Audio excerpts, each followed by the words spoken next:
Right now, I am ready to run through several brick walls in the middle of March. That's my favorite Metallica song right there, by the way. Creeping Death. Great song. Gets you hyped up for a show. And we're going to talk about Texas A&M, of course, as we do. We're going to talk about football Saturdays in the fall, where I like to reside, even in the off season. Lots of things to be excited about, but I am still trying to bring us down to earth just a little bit. Because if you're like me, been pretty freaking high on Mike Elko so far.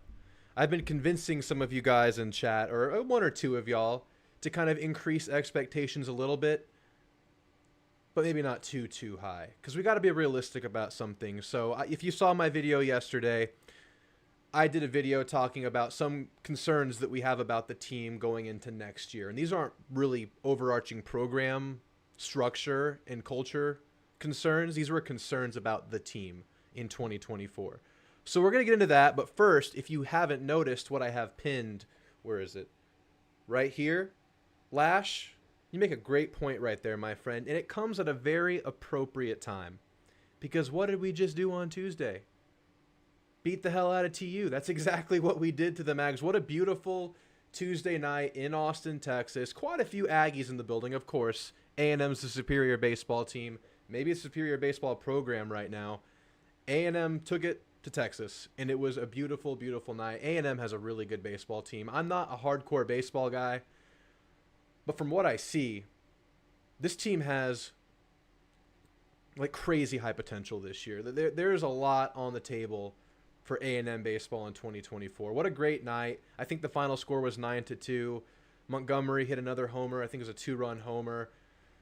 Lord Tubbington, I hope his elbow's okay. That 1-2 combo, I think they bat second and third, or third and fourth. It's just ridiculous. The whole offense is stacked. Pitching's been solid, and it was the Tuesday pitcher, still held them to 2 runs. What a great night in Austin. I was supposed to go to that game. My dad, UT grad, had an extra ticket.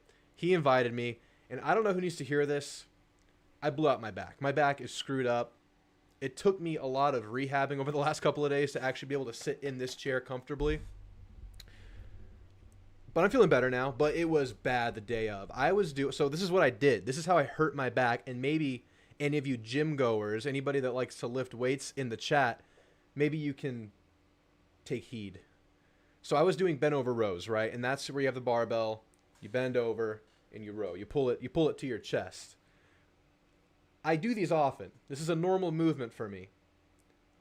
I use moderate weight. I usually don't go heavy with movements like this. I mean, I'm past my athletic.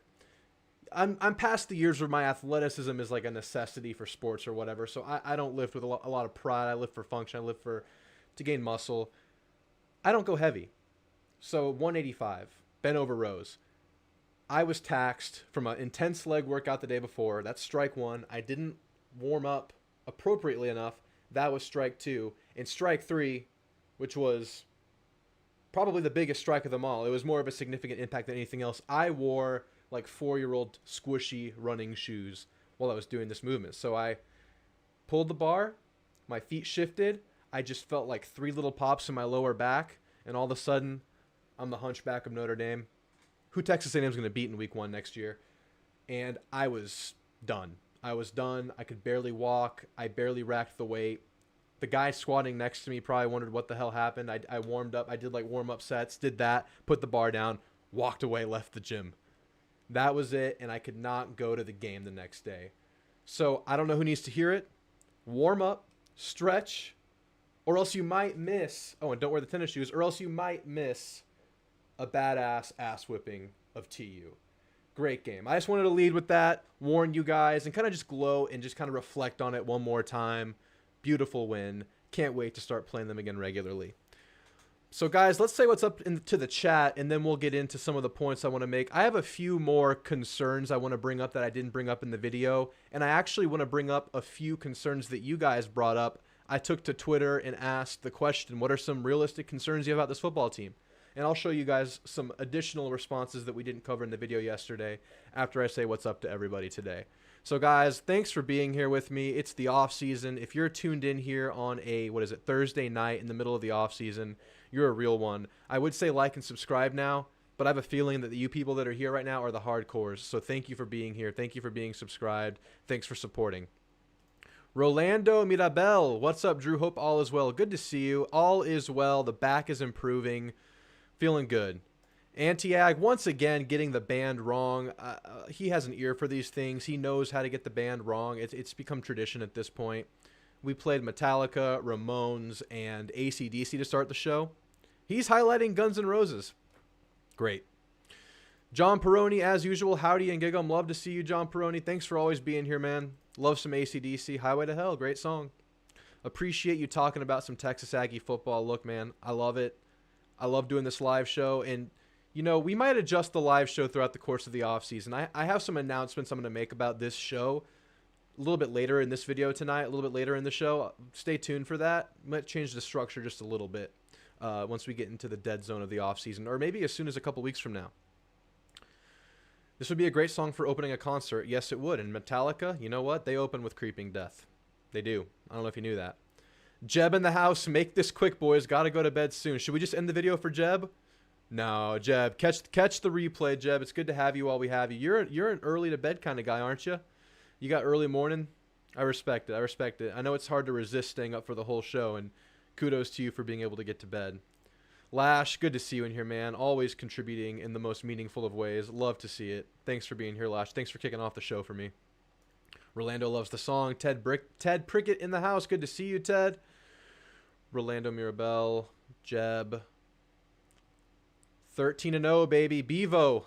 Bevo, baby. 13-0. Best pitching staff in the country. Gotta love Max Wiener.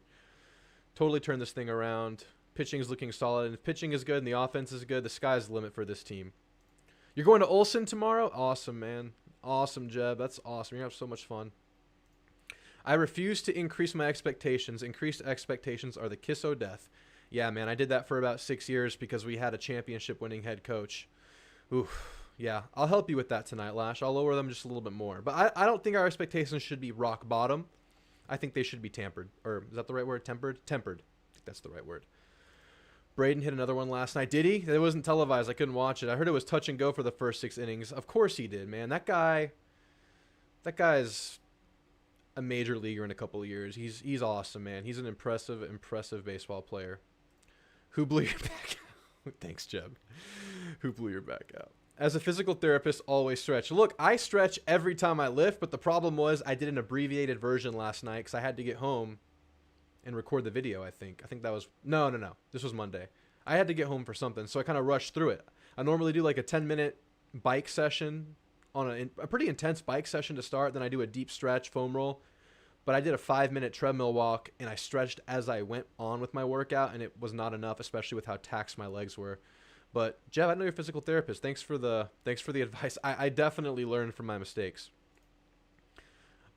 Hunchback, your new nickname should be Druzimoto. I know, man. It was bad. I finally straightening out today. Oh, man. Bed by 9:30. Good for you, Jeb. Good for you. That's probably setting yourself up for success there. Gary Mertens out of SoCal. Oh, Gary, good to see you, man. You're always in here. All right, guys. Thanks for being here once again. So I just wanted to make a few more points about tempering. Is it tempering? I think it's tempering expectations about year one under Mike Elko. So over the last few months, I mean, first of all, I'm always positive. If you haven't noticed, if you're a regular viewer, I tend to lean positively about all things A&M. I don't really I don't lie. I don't make things up. I don't blow smoke. I just tend to focus on the positive is what I do. But I've been really positive these last 3 months because it's impossible not to be hyped about what Elko's done so far, especially considering he's a new head coach, 3rd year. I mean, the names he got onto the staff, the players he was able to pull in the portal, and NIL and A&M, of course, has a lot to do with that. I mean, the money, and then first of all, everything A&M has to offer, that's a big factor, but a lot of schools have that. Sometimes the coach is the deciding factor. We've always talked about how Elko's a good relationship guy. It's really cool to see, especially with that handicap of being a 3rd-year head coach. I mean, there's also a contrast. We were feeling stuck in mud. We were feeling like we weren't progressing under Jimbo. We felt like things were going the wrong way, and it feels good to have changed that trajectory, to have bottomed out and then now feel like we're on the increase. That also adds to our hype, to our positivity. At least it does for me. And then finally, it's the offseason. It's the hope time. It's the everyone's undefeated and everyone's has huge aspirations and goals for the season, especially if you're A&M, who have had these expectations for a long time and obviously have been coming up short. So it's really easy to be high on it right now. So why I'm doing this is I just want to be realistic. I want to help get hopes down just a little bit, because I feel like it'd be healthier as a fan base, and you do whatever you want. This is just how I feel. It's healthier to be realistic. It's healthier to look at the negatives as well and highlight them. Maybe not as much as the positives. It's just more fun to talk positively, but to bring them to the forefront. So if you watch my last video, you know what I'm looking at for this team as far as negatives next year, and some of them are really obvious. It starts with the defense for me as the biggest concern on this team, and it's really the defense overall for several reasons. First of all, it's obviously so much turnover, so many new players, especially at corner. Whole new lineup there probably. Maybe you have Tyreek Chappelle in there. But we're looking at a new look from a position group that was bad last year, and you got to hit the ground running. So we talked about that. We talked about D-line depth. We talked about lack of big bodies on the interior of that D-line. How maybe we make up for that with a little bit of flexibility given the amount of edge players and hybrid types of guys that we have. I would not be surprised to see Shamar Turner, Nick Scorton, and even Shamar Stewart inside at times. That wouldn't surprise me at all. And then you can move guys around. That's a positive. But your depth as far as big guys go, and your depth, the tail end of that rotation, I don't know. That's one of my questions too. I need to see that. So defensively, so much new. Linebacker as well. We feel pretty good about safety, but you just lost Jacoby Matthews. You're looking at new faces there as well, and nickel probably. So a lot of new coaches, so much new for that defense. And I have no doubt that the defense could be really, really good under Elko eventually. But you look at the schedule, you can't waste any time when you have Notre Dame week 1, you have at the Swamp in week 3. So that's kind of the shadow that looms over everything, that looms over every one of my concerns and amplifies my concerns. So offensively, as with many of you, as with everybody, you're going to look at the O-line, what happens there. Was Adazio the reason? Was Jimbo's system not O-line friendly? Or perhaps are some of these players just not panning out? I tend to believe that under a new system, under a new training system, with new mentalities, with new emphases on their training and on their development, that this O-line can improve a lot. Because I think there's talent, I think there's size, I think it has everything you could want. I really do. So I have to see it, though. We've had 2 years of lackluster O-line play with the same players regressing. Now I feel good about the staff. I feel good about Tommy Moffitt and what he does for this O-line. Have to see that. And then I need to see Ruben Owens continue to develop. Last year we talked about it on this show, and many of you guys talked about it, how maybe his vision was not up to snuff for many times last year, missing gaps when the O-line was able to make space. We feel really good about Ruben Owens. We saw him steadily improve his game last year, improve his vision, improve as a receiver. We still see him kind of struggle in the blocking game. All that has to improve. We're relying on him a lot. And then Le'Veon Moss, I just think there's a question of whether he's here or not. I don't know. And I don't have any concrete info saying he won't be. But I know for sure that it was a question mark that was raised a couple times over the last few months. So those are kind of my positional questions, my personnel questions. Then overall, for 2024, I would have this question with any team.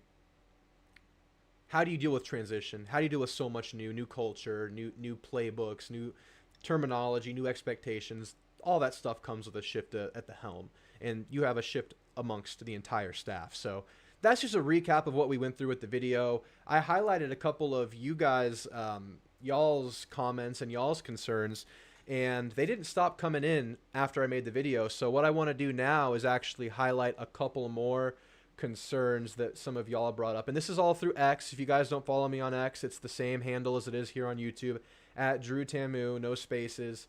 So let's go ahead and take a look at what some of y'all had to say there. So this is from Philo. I guess I'm worried about the exodus of talent. We've brought in some good replacement parts, but it seems like the #1 portal player in several positions was an Aggie. And he says Nolan. I think he was going to list some more guys. That's absolutely valid. I mean, you're looking at not a lot of returners. You're looking at a very fresh, brand new team overall. And you talk about new with the coaching staff. You're dealing with so much new in terms of players as well. A lot of times the teams that bring the most continuity are the best teams, and that was Washington and Michigan last year. Those teams maybe weren't the top talent teams in the country. I believe they were the least talented overall 1-2 matchup in the college football championship of the playoff era. But what those teams had was continuity year on year, team chemistry year on year. And you might not have that to the level that you need to win at the highest level next year at A&M. And that's a valid worry. You lose a lot of key pieces. I mean, you lose Evan Stewart, you lose Walter Nolan, you lose most of your starting defensive line, you lose a starting safety. Corners, I don't want to say corners a mess because we feel confident about someone rising to the top there, but you lose any kind of, you don't have any continuity there. You have new subs across the board. Now there's some players back, obviously. Defensively, you have Torian York, you have Shamar Turner you're going to rely on that's coming back, Bryce Anderson, Nick Scorton. He's not from A&M, but he brings recent Power 5 pedigree at the highest level, but not a lot of names. So this is very valid. You lose some of your top dogs, and we feel good about the replacements, but will it be enough for those early 2 games? Because that can set the tone on your year, and that's always going to be there. DG the Prophet, only 2 seasons as head coach scares me. I saw this in person living in Nebraska and how that worked out for Scott Frost.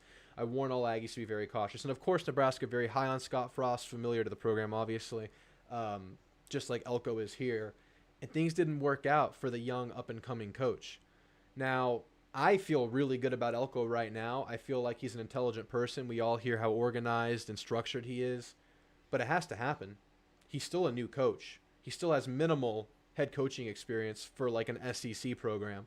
That's a factor. So, you feel good about it, but you got to see it play out, right?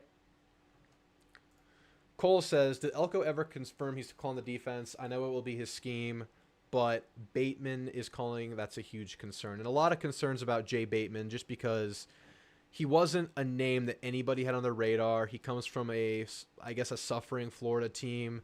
It's been a while since he's had like plus positive defenses. Maybe his Army days, maybe a year at North Carolina, he had some plus years, but I guess he doesn't bring that immediate pedigree that you're looking at in a head coach. And it's a valid concern. We have to see this play out too. But from what I hear, he's a hand-in-glove fit with Elko. They share a lot of the same philosophies, and Elko's there too. Elko is there to balance that thing out and give his input on the defense. So I think he comes with a little bit of aid there, but we'll see what happens. It's valid. I think it's a valid question. You can see I said I did believe he mentioned that Bateman will be calling plays. I think Elko did say that in an early presser. Get a little Michael Scott cringe there. I love that meme. Taryn says, all the staff and talent in the world can't make the boys want to be a team. We haven't seen a team in a very long time. I hope they're putting time into developing relationships instead of individuals. So it does, to address that, it does seem like they're doing just that. It does seem like they're emphasizing the team building, the winning aspects of football through their early practice sessions, which are no more than training sessions right now.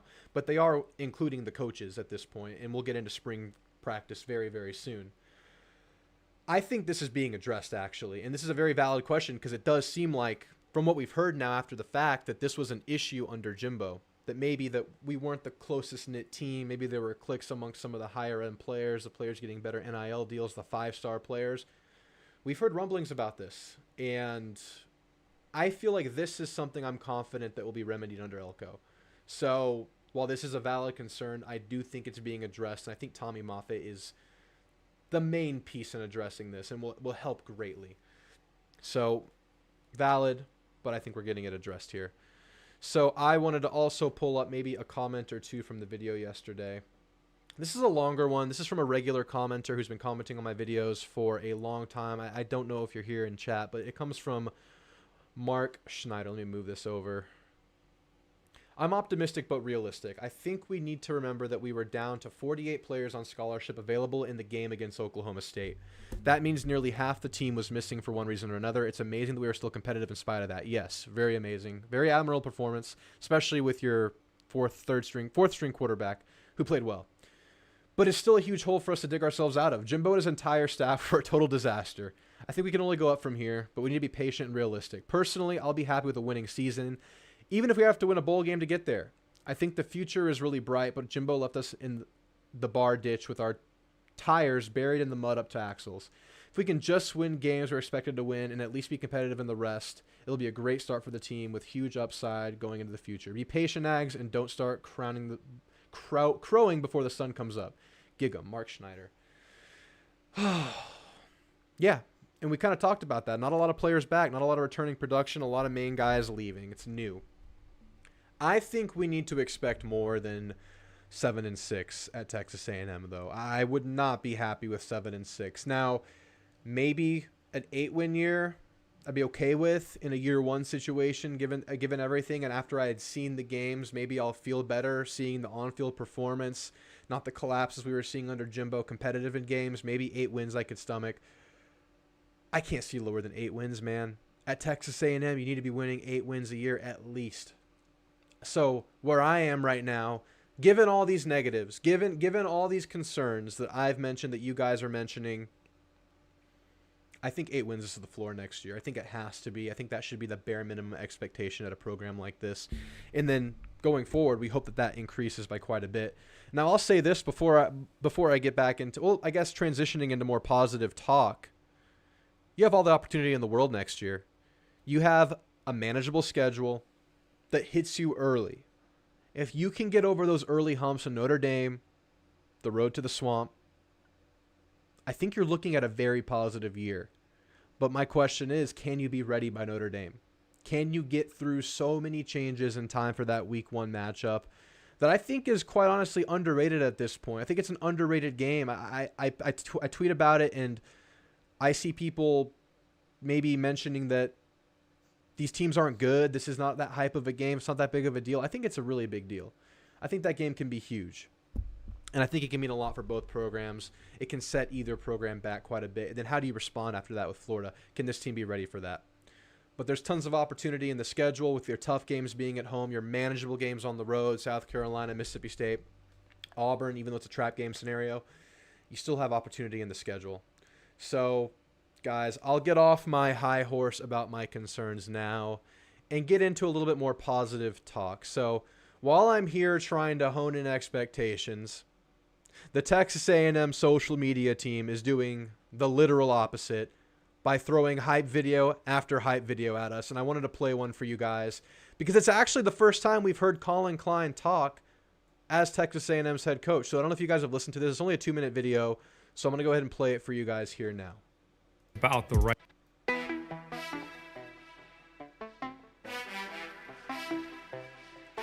I've been blown away. I mean, again, and the level of support and resources that we're able to provide our student athletes here is truly second to none, and it blows me away every day. It was about the right people at the right time, and I really felt that with Coach Elko. Growing up in Colorado, watching Big 12, Big 8 football, having played obviously against Texas A&M and being down here and kind of having a little bit of familiarity with this place and the type of backbone and the people that are here. At the end of the day, this game has been and will always be about the players. And truly, as much as it's not my offense or my system, it's me learning about our players, me learning and figuring out how they tick, how they think, what their strengths are, what are their weaknesses, how can we help develop them. I know what really excited me about this opportunity with Coach Elko was how he talked about discipline and accountability and development of our players and of our team. And I think that's really important to me, is not just taking and plugging and playing. That's not what it is. We have to develop them as players. We have to develop them as men, and then use their strengths to fit and build around them, because that's where the game's won and lost. Just even in my short time with Coach Elko, I think you're going to be surrounded by an elite level staff, elite level leadership. I think you're going to have elite level support across the board from every avenue. And you're going to have a chance to be the best player in the country on the best team in the country, year in and year out. And that's what we're going to build from the ground up. And look out.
We're muted. My mistake. I was just mentioning how Colin Klein mentions the right people at the right time, and how I think Elko is absolutely the right people. I think Elko just is very much a football guy, very much a down-to-earth, real person, and that's a nice contrast from Jimbo. And maybe Jimbo was like that from behind the scenes. What we saw when we heard Jimbo talk, it wasn't necessarily like that. And I think the ability to get a guy like Klein from his alma mater, from the place he was the Heisman runner-up at, a place where he was beloved, to get a guy like that here, it gets me really excited. And A&M dropping videos like this can only help me get my expectations higher and higher.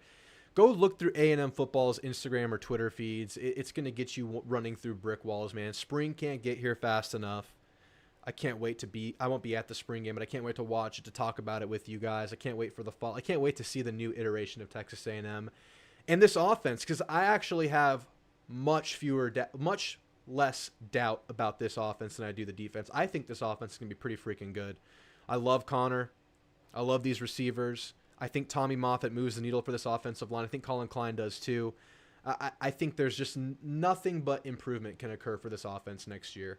So just real excited, and keep it coming, A&M social media feeds. I'm loving this stuff. I feel like we're getting more glimpses behind the scenes than we did under Jimbo, and I think that's really cool for fans, but maybe recruiting as well, just being more forthcoming with what we are and what we're about behind the scenes. Really cool stuff to kind of open that up to the fan base. So before I get into these callers, I have 2 callers waiting, guys, and if we don't have many callers tonight, that's fine. We can keep the show short as usual. I wanted to talk about something. I said I had an announcement about the structure of this show moving forward, and I want to talk about that now. But before we do that, I want to talk about Arch Manning, and of course, left field, whatever. Arch Manning, we're talking about Arch Manning.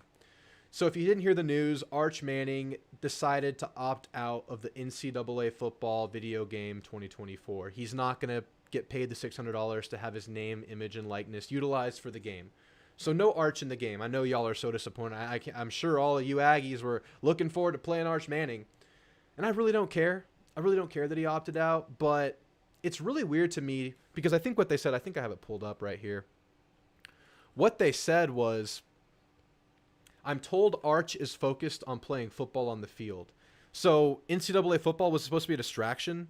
That's a weird thing to cite as a reason, if you ask me. How does getting paid $600 and being in a video game affect your on-field focus? If anything, opting out of the game has drawn more attention to you than just opting in would have, because I think most players are opting in, and that's kind of the status quo right now. Just strange language there, strange reasoning. Whatever. Me personally, about this game coming up, I'm really excited for it. I cannot wait to play it. I can't wait to stream it for you guys. I can't wait to play against some of you guys. But to me, it's important to have players opt into it, to have real players in the game playable. But what I really care about with this game coming up is that they get the feel of college football right. That they get the stadiums accurate, they get the atmospheres accurate, they get the traditions, they get some of the Aggie Yells, they get maybe the Alabama Rammer Jammer or the correct songs, several different songs rather than just the fight song and the school song would be cool. Getting the jerseys, getting the right roar of the crowd. If you haven't looked, Chris Fowler has been giving some behind-the-scenes looks at his recordings for the game, and it sounds like they're going really, really in-depth with the recordings, covering every team, every scenario. I love that. Everything about this game sounds awesome, and I cannot wait to play it in front of you guys and with you guys. So that leads me to my announcement. I don't want to wait that long. So what I want to do for you guys here on this channel is start playing the old game. I want to do one final NCAA 14 Dynasty with you guys here live on YouTube. And we can keep the show structure similar. We can talk football while I play the game. But what I want to do is grow a dynasty, and I don't know what team I'm going to pick yet. And I don't know if any of you guys would be interested in this. I'm sure there are people out there. Maybe I can grow my audience with this. Hopefully some of you guys will tune in and check this out. But I want to play a game, grow a dynasty with a little twist. I want to have NIL deals in my version of the game, and I want you guys to be the sponsors. If you guys want to sponsor a player, a recruit that I get in NCAA football on stream, what you'll have to do is share my video, and I will name the player whatever you want to name it, and you'll have a sponsored athlete in the game, and you can name my team. So I think it'd be a fun way to kind of pass time throughout this offseason, to still have a football medium to play this last iteration of NCAA 14 and give it its farewell, because that's been the game for me, and I'm sure for many of you over the last 10 years.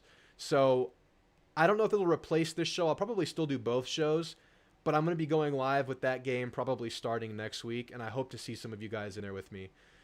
This is in preparation for NCAA 24 or College Football 24, where, of course, I'll be streaming that too, and hopefully you guys are there too. So, guys, that's the announcement. We're going to start streaming NCAA 14, the last dynasty I'll be doing. So, without further ado, let's get into some of the callers. I have Theo waiting. Theo, you're on with Drew. How you doing, my man? Oh, I'm hanging in there. Not this past weekend, but the weekend before kind of caught me off guard when the weather came through, and everyone in the household kind of got allergies, Ugh. like allergy, cold, whatever, mixed head colds. Man, I know we can't get away from that stuff. I guess I don't know, man. I mean, you So were sick not too annoying. long before that too, weren't you? Mm-hmm. Dang, man, I can hear it. So, and so my daughter's up running around through the house. So if she starts screaming and stuff, I'm sorry. I apologize ahead of time. No, it's all good. I probably have Uh, dogs barking in the background of mine, so it's all good. but yeah, just kind of chilling out, trying to get her rested up and ready to relax. Yeah, So yeah. that way she can go to bed and get some sleep. But she had a nice little hour and a half, 2 hour nap this afternoon because, well, she's sick and her body is trying to fight it off. So, Yeah, yeah. Makes sense, man. Makes sense. You're doing the dad stuff. I respect you for it. So, I guess I'll ask. I know you have a rant you want to go on or something you want to talk about. Before we get into that, I just wanted to get your take on maybe the concerns aspect of what we've been talking about. If you have anything that you want to emphasize that I haven't mentioned that you need answers for, or that are kind of you kind of have questions about going into next year. Do you have one or two things that maybe you think might not be a strength for us next year, might be a hole in the team, or any kind of concerns like that? um, who steps up next to York Of course, yeah, kind of sticks out to me. sure. Um, who steps up as wide receiver 4 and 5? Because this is the SEC. There's going to be someone go down with an ankle injury or two. For sure. So who's going to step up behind the big three?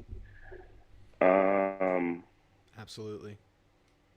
how much are we going to see of EJ Smith versus Owens versus Moss versus Daniels? Sure. Um, are we going to be able to bring in another running back?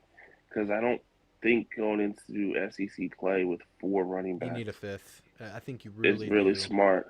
Or you're going to need a really good walk-on that you can play in situations, which is rare. So, yeah, you're going to need something in the spring window there. And I do think EJ Smith has a chance to fight for like that RB3 spot. I think that's available for him. I don't know if we're gonna use him in any special way, but I think there's a chance he gets in there. I need to see how Ruben Owens looks. I need to see the status of Le'Veon, but yeah, in the tail end of that receiver room, I think you're right. And I think what is also an option there is you could commit to more Bussy there if you have to, if things go south with injuries and stuff like that. Hmm. Cyrus Gray is going to play a lot. There's going to be some guys there, but we need to see it happen. We need to see productivity from these guys who were productive at smaller schools before, and I think it's worth maybe adding a body or so there. So, yeah, valid stuff for sure. And and overall, it's just a kind of wait and see aspect of Yeah. we're going to get a lot of answers in terms of I think we're going to get a lot of answers in terms of um, what our basic scheme is going to be come the spring game. Yeah. Um, I'm not worried about Bateman and him calling plays. I know you I'm brought not that up. either. Yeah, someone brought that up, and it's been brought up several times, and I get it how he was not like the hot name or whatever. I don't necessarily have huge concerns either. Do you want to expand on that? Uh, I think he got a rep at North Carolina. You got a bad rep at North Carolina? And yeah, he got a bad rep for North Carolina's defense. Okay. Um, he developed several defensive linemen that ended up going to the NFL out of North Carolina. Um, and then so that in itself is something to be kind of hanging your head on. Right. And then the way North Carolina played their offense, it wasn't exactly complementary to the defense. Right. It kind of reminded me of going back to our era with Kevin Sumlin. Mm. We'd put up 50, 60 points a game, but we'd end up giving up 35 points a game. Right. Um, and it's just because the offense was so hell bent on going so quickly and so fast that it gave up more possessions for the defense to be on the field Yep. for a longer time of possession. Um, that's one thing I really like about Klein is I think Klein's offense can do that when it needs to, but I also think he knows how he can slow it down and play complementary to the defense if he needs to. So I'm not worried about that for Bateman. Watching what he did at Buffalo and at Army, where he had undersized, undertalented players, and even got kids from Army drafted. And sure, they were fifth, sixth, seventh round draft picks, It's still big. but that's still big. Um, and taking, I think what one of his name was Andre Carter. He was amazing at Army. He had like 10 sacks, and he was 6'4", 195 as a defensive end, and was putting up numbers. Yeah. Um, so I mean, I think he's going to be there. He's good. I feel like he at linebacker when he was the linebackers coach at Florida, he produced. I believe it was like two, and I think they even have a linebacker in the draft this year that is also going into the draft from Florida again. So he's consistently pushed out talent. Right. So I'm not worried about that as much. Um, and overall, I like everything that Elko. You have Elko to oversee it, even if he needs to step in, and he has other guys on the staff that has been coaches for a while. Yeah. Like it's the perfect blend of years of experience, but also um, some really young, talented guys too. Absolutely. He's Um, Someone brought up they were worried about Matthews leaving. I was reading that in one of the threads on X, and honestly, I'm not too worried about that. Basically, the overall theme of losing our top talent, I'm not really worried about that because for as good as Walter Nolan is, what did he do to help us win games last year? Yeah, you're still looking at a roster that was like 12-12 over the last 2 years. And I'll say this, Theo, about that and losing the talent. I think more so, and I think I kind of alluded to this earlier, more so than losing individual players, I'm more concerned about losing continuity and not having continuity going into a season. That's more so my overarching concern with players leaving, Mm-hmm. and even adding players can kind of exacerbate that deal there, because it's just more players that need to get into the swing of things. More players need to learn the ebbs and the flows of a game at the SEC level. It's just more teaching involved, and there's always teaching in college football, but it's just more so baby steps. Like step Mm-hmm. one, you're starting at step one at a lot of different places, and then lack of chemistry. I mean, I'm not saying that there's no chemistry. I'm not saying they're not going to trust each other, but lack of trust, because you build that over time as a team. And a lot of times in the revolving door era that's college football right now, the teams that bring back the most continuity are some of the best teams in the country, even if they're not like a top four talent team. So more so than, yes, I agree with you. I think these guys are replaceable based on what they've done recently. Now, maybe you talk about their potential and what we saw from high school. Maybe we're not replacing that potential, but I think we can replace the productivity for sure and improve off of productivity. It's just, how do you deal without that lack of continuity with a schedule that hits you so early?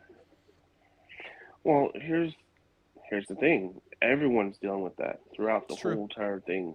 Notre Dame is dealing with that. They are. Oklahoma's dealing with that. Texas is dealing with that. Um, Alabama's dealing with that. Michigan's dealing with that. Like everyone in college football is actually dealing with that right now. Um, and I think a lot of that comes from your strength and conditioning coaches. A lot of that comes from what you guys do in the off season. And we already see and get the feeling that both Moffitt and Elko are very team oriented, as in everything centers around the team developing as a family, Right. as a family union, um, as we like to say in sports. Mm-hmm. Um, and so that's just something we're gonna have to wait and see and find out. Like, unfortunately, we're not really gonna have that answer until we're in the thick of it.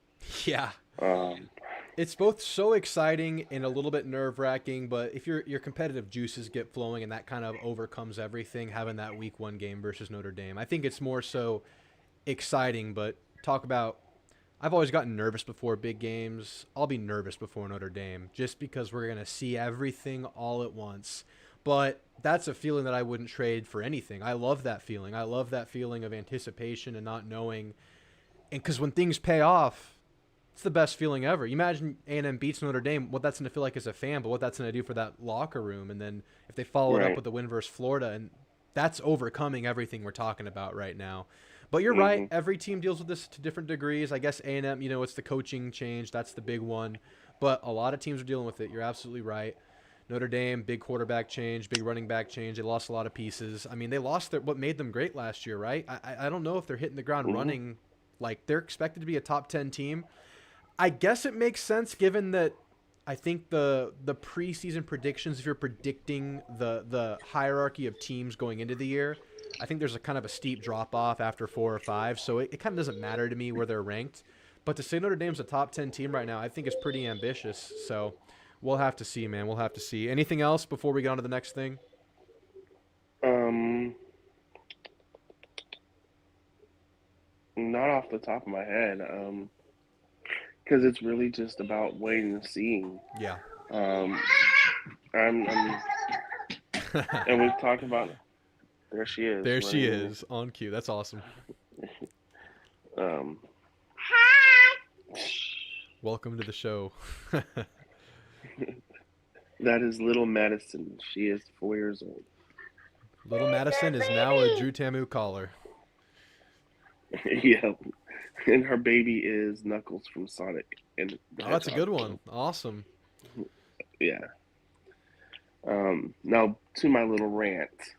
Oh yeah, little Uh, rant. I I got into it with a Longhorn fan just recently, and he wanted to say that their overall roster is like completely superior than ours.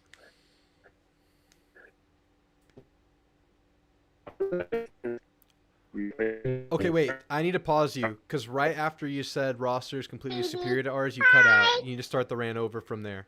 You cut out. And I questioned him, and I was like, "How is that so? When you're having to replace your whole entire wide receiver core, you're replacing one of your right tackle, you're replacing your right tackle, you're not sure what you got in Quinn Ewers because any ball beyond 10 yards of line of scrimmage, it drops to like a 40% completion rate. Right. Defensively, you're losing both Byron Murphy and DeAndre Sweat, and your Jalen Ford, your pass rusher. Who do you got to do that at the D line? So you're in the same boat with us on the D line, except I think we have more returning talent with David Hicks returning. At corner, yeah, you guys have Muhammad and your other corners coming back, but you guys still have to replace your slot corner. You still have to replace one of your starting safeties. Like, and then you also lost one of your other starting safeties who went back in the transfer portal. So how are you saying here that this team is so much more talented than us on paper? Yeah. It just did not. It didn't make any sense to me. And they're like, "Well, you guys have to do the same thing with your wide receiver core after you guys lost Evan Stewart." And I'm like, "No, we still have moves. we still have Noah Thomas. They're replacing the entire core. Yeah. Like and he's like, well, we got Xavier Worthy, and I'm like, what? Did he even play last year? Like, I know he's a 5-star talent and all coming out of high school, but did he get a snap last year? Wait, who? You said Xavier Worthy. Like, I think Jadae, yeah, or not Xavier Worthy. The other kid. Yeah, well, I'll comment on that. Jonte. So, Jonte Cook. That's the arrogance for you. It's what their fan base is known for, is that arrogance. And yeah, I don't know how you can say that. I think maybe it could be. You got to see it play out first, though. You don't know. You're replacing a lot, and right. I don't think they were a good team last year. They were a playoff team. They beat Bama at home. We know it was a down Bama. We know they weren't what they were going to be usually in week 1 last year. But you can't take away from their year, but I'm saying they weren't like some dominant presence last year. They weren't some dominant team last year. They were a good team. But they lost everything that made them great last year. They do add promising receivers. They addressed it, but you still have to see it play out. And did you see Worthy run that 40?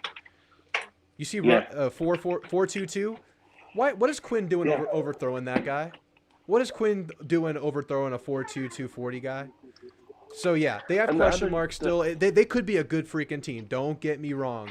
But I don't know how you can say it's significantly better. I know that for sure as of right now. You can't say that. Right. It was just kind of crazy. It sent me on a crazy rant. Yeah, I'll have to go find that on X and check it out.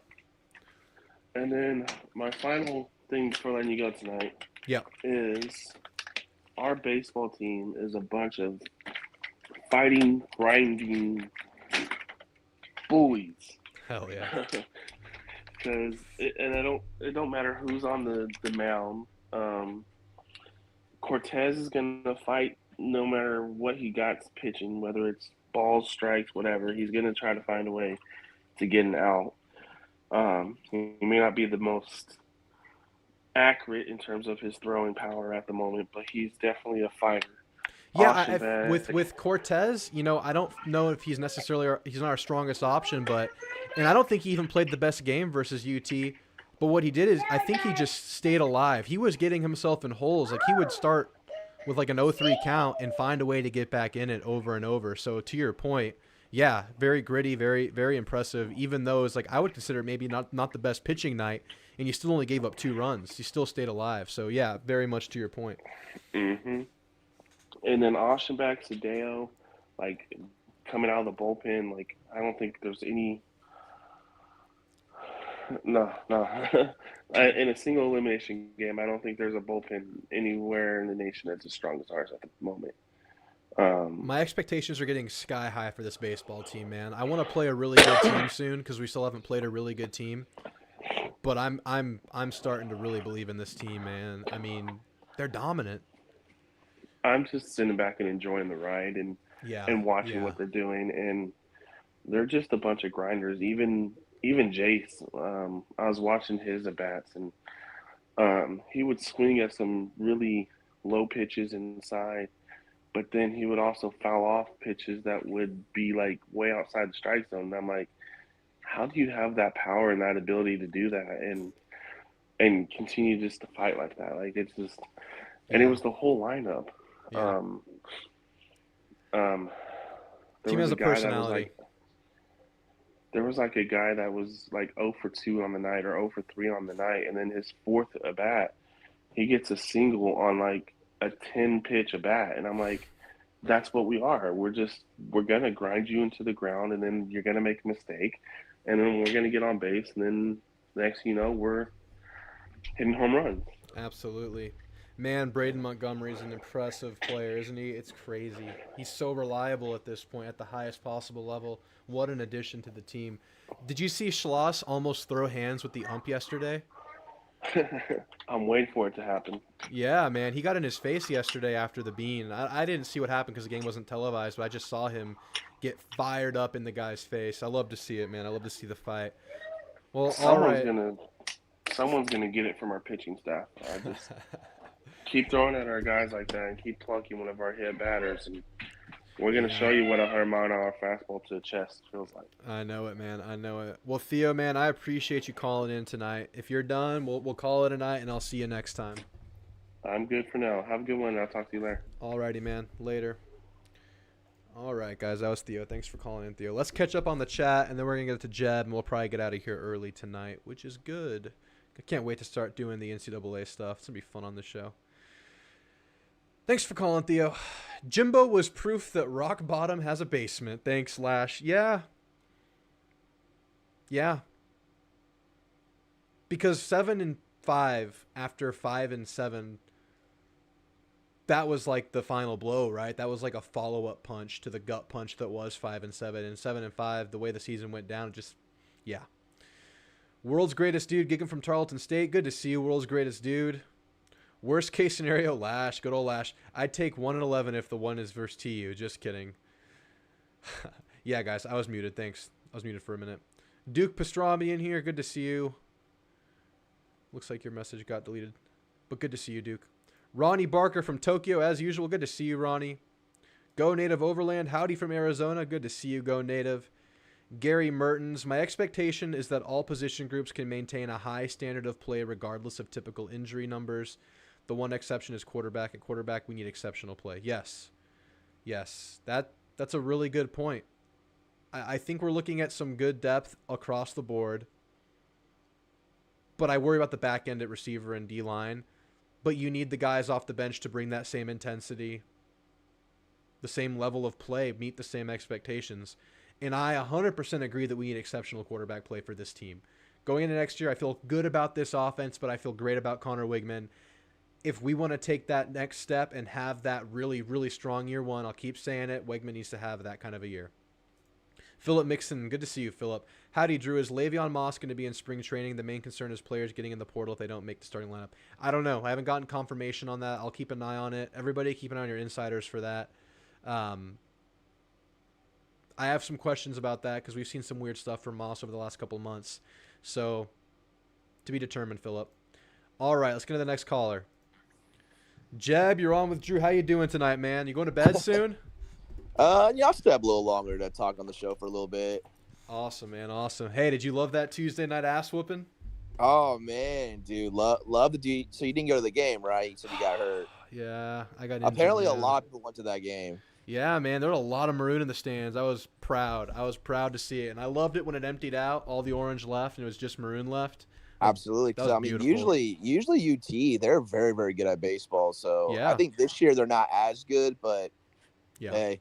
Yeah, I keep saying we haven't been tested yet. I don't think we've played a really good team just yet. But yeah, we play at Rhode Island tomorrow. So yeah, and you're going to that, right? Yeah, I just had to go to a game. I was like, I'm just trying. I got a bucket list, man. I'm trying to do a little at a time this year. Yeah, I'm thinking about going to a weekend game, maybe in a couple of weekends, just to sneak out there. It's far from San Antonio. You're like Temple area. How far is that from you? Yeah, so from Temple to Belton to College Station is only like an hour and like 10 minutes. Oh, that's nice. Yeah, that's nice. Yeah, so we usually go there. I'm going with a couple buddies. We usually go there, drink or whatever, and then we usually come back that night. It's not a bad drive at all. No, not at all. Dude, aren't baseball games just the best, just to have a beer at I and love hang them. out? I love them. I've always been a big growing up. I've always been a big college baseball fan than like an MLB fan. Yeah.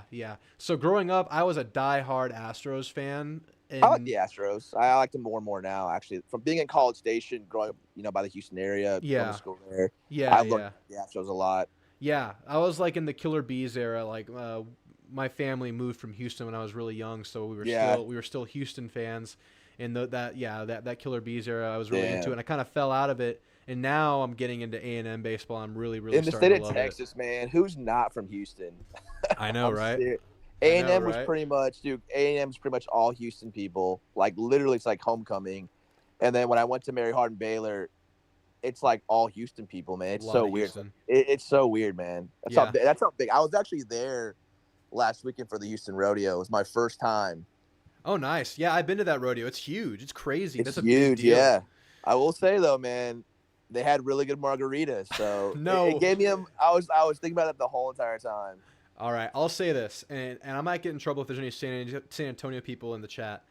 I think Houston has the best restaurants in Texas, even margaritas. I think so too. I think you can find anything you want in Houston. My favorite Mexican restaurant is not in San Antonio. It's in Houston. It's El Tiempo. Wow. If you know, you all know. The South Texans over there, man. You're gonna disappoint. I know, man. Because when we think about authentic Mexican food, we always think about San Antonio. Yeah, if you want like a mom and pop that's like Senora in the back flipping tortillas, which is like culture and you love it, you come to San Antonio. But they have some nice polished Tex-Mex products out in Houston. Oh yeah, and I know people in Texas, dude. They love their Tex-Mex. So growing up, I didn't eat a lot of Mexican food. Really? So I was a very picky eater. Like, I mean, I'm half Asian, so it's like, yeah, it was like either Asian food or just traditional food. And I remember coming to Texas, I've definitely liked. I mean, I've learned to like Mexican food and queso, man. Oh. Obsessed with it now, dude. We don't really have that. We didn't have that really back where I lived. Dude, my ideal meal: queso, frozen mango margarita. Yeah, that's what I got last time I was in San Antonio. I got the mango margarita, man. Beautiful. 3 baskets of chips, fajitas, and we're like 2,500 calories deep, baby. It's a little bit of horchata. I had horchata for the first time. Horchata's nice. I loved it. Horchata's nice. I'm obsessed with it, man. Yeah, and then you just pass. We got going on. We got going on this weekend. What do I got going on? You always got something going on. I'm going to a wedding this weekend, and I'm very grateful. Wedding. I'm so grateful. It's a spring wedding or a winter wedding, isn't that? Are those people just the salt of the earth? It's supposed to be like really cold this weekend, right? In Texas, is it in Texas? I'm assuming. I'll take it. It's one wedding that I'm not going to in the fall, so I'll be happy. This weather. As much as I love Texas, I don't see myself leaving. The weather here, I will say, it's definitely taking a toll on me. Especially last summer when it was like 120 degrees. Yeah. For like 3 months, I'm like, dude. Dude, I know. Just dead grass everywhere. But yeah, I mean, I watched your last video, and you definitely made a lot of good points. Yeah. Sadly, as I watched it. Yeah. Oh man, I know I'm scaring myself a little bit, but I think there's still like so much opportunity. So, do you want to chime in with any maybe emphasize anything I said or bring up some concerns? I emphasize and you read that dude's comment on your video. I think you're correct. I think A&M is at the point now with it being a kind of a bigger name that I'm not going to be happy. I don't care if you're a first-year coaching staff. I'm not going to be happy with 6-6. I'm not going to be happy with 7-6, 7-5. I think going forward, it's got to be 8-4 or above. Yeah, it has to be. Okay, so even 8-4. I'm talking year 1, year 2, maybe that's okay. Yeah, 8-4. I'm not gonna feel good, but I mean, I can understand it. In a year 1, I could swallow it. We shouldn't have like our from 1 to 10. It shouldn't be like a 10 of like confidence. It should be like maybe like a 7. Yeah. And I want to make sure. I think you feel the same way, Jeb. I feel really good right now about the long-term trajectory of the program. It's just next year where I have my questions. Yeah, we have That's the only thing I care about right now. That's the only reason why I'm optimistic because one, we still have a big chunk of pretty good, decent players. We might not have the most talented team, which we do still have a lot of talent. Oh yeah, but we have a veteran team. I'm only excited, and I will always say this every show. We have a modern coach. Yep. With the modern offense. Modern philosophy. We don't have Jimbo anymore. Jimbo was literally the reason why we couldn't just hit that ceiling. Yeah. As much as I like Jimbo. I like the way he talked. I like that he talked like Boomhauer. But he's washed. He was washed up. He was washed. Jimbo was washed, turns out. Yeah, and we have a young, flexible coaching staff that or it sounds like Elko's going to let the coaches cook. And with Jimbo, it seemed like everything was a rigid structure, right? I mean, of course, he had an ego. I'm sure. Yeah. I mean, you can tell by the way he talked. I mean, yeah. Oh, yeah. Just sure. Like Kevin Sumlin. Kevin Sumlin had a huge ego, too. You can tell. Yeah. Absolutely. You can tell by someone's demeanor, how they talk, how they speak, what words they choose. You can judge off that. Yeah. So, Jeb, any concerns specifically you want to highlight? Yeah, I think, I think just chemistry, right? It's you have to think of now, I would say that, but then you see teams like Ole Miss do it, that bring in a bunch of new players every year and they make it click. But for us, that's true. I would say, chemistry. I mean, you're bringing a bunch of new guys, and defense. I mean, everyone's pretty much new. We're a little bit thinner in the interior D line than what Jimbo's previous years, and I still think you need to go out and get maybe a couple more run stoppers for me to feel very comfortable. Yep. I'm hoping they do. I'm hoping the staff after the spring, I really do hope they bring in a couple more names. You know what? This just came to me right now. A guy that we fail to mention, because we haven't really seen him much, Samu Tamuamu Pepe. Yeah, I mean, that dude, I actually, when they showed a picture of him or video of him recently in one of those, like, little posts, he looks a lot thinner. Yeah, doesn't he look good? I feel like Moffitt's going to be good for him. He looks fit. He looks like he lost. I mean, to play at 3, I mean, you get him down to, like, 350, 340s where you kind of want him at. Yeah, 380 was. But he's still a first-year player, so I don't think you can rely heavy on him unless it's, like, goal line situations or, like, 3rd and 1, stuff like that. But we're missing kind of like a true nose guard right now. We don't really have that. Is Albert Regis the closest thing that we have to So have Albert Regis, yeah, he's kind of a tweener. I mean, he's shaped like a D tackle, but he's basically a nose guard. He's just a run stuffing guy. Doesn't really add any pass pro or anything like that to you pass rush. Yeah. I mean, he could start. I mean, I could see it, but I really think you need to go after like a nose guard. Yeah. Yeah. That's going to be one of the targets. Running back's going to be a target. Do you think he add another receiver? Probably add a receiver. Yeah, I think that. Still, like you said, you like the dude the last call was Theo. He said the same thing. Like, who's going to be your 4th or 5th receiver? Just because, you have you need depth because of the injuries are going to happen. You're never going to have. They're coming. Yeah. You're not going to have a completely fully healthy team. We hope they chill out a little bit. The last few years have been ridiculous, but yeah, they're still going to happen. This is still college football. We'll see now. We'll see if it was because of the previous coaching staff. Or it was the strength and conditioning coach. We're going to find out this year. It's all different. Like, we changed everything that can be changed, right? That wasn't a coincidence the last 2 years. That was not a coincidence. Could not have been. It could not have been. No. I feel like I get the feeling now, based on what players are saying and what they're emphasizing about this program, is that I feel like workouts maybe weren't taken as seriously as they could have been taken. Which is crazy to think about, because why would it not be taken seriously? You want to get stronger and faster. Yeah, and I feel like maybe players were missing, because it sounds like we maybe had some of that. Players were sitting out because of nagging injuries. I feel like they're really holding players accountable right now. I mean, so I forget who mentioned it in one of the Texags videos, but they're like, you don't want to have to go see Elko. Like, people are getting punished and having to go see Mike Elko or some stuff like that. But yeah, man, I feel like there's gonna be more accountability and way more mental toughness. But my big question, I mean, the thing, like I said, that kind of exacerbates everything and increases the urgency of everything is that how your schedule shakes out, where you have the tough games right away. I mean, you gotta be ready by Notre Dame. You gotta be ready by the Swamp, and then you're into the rest of your conference play. You have Missouri a couple weeks later. You have that Arkansas game that's always a battle for whatever reason.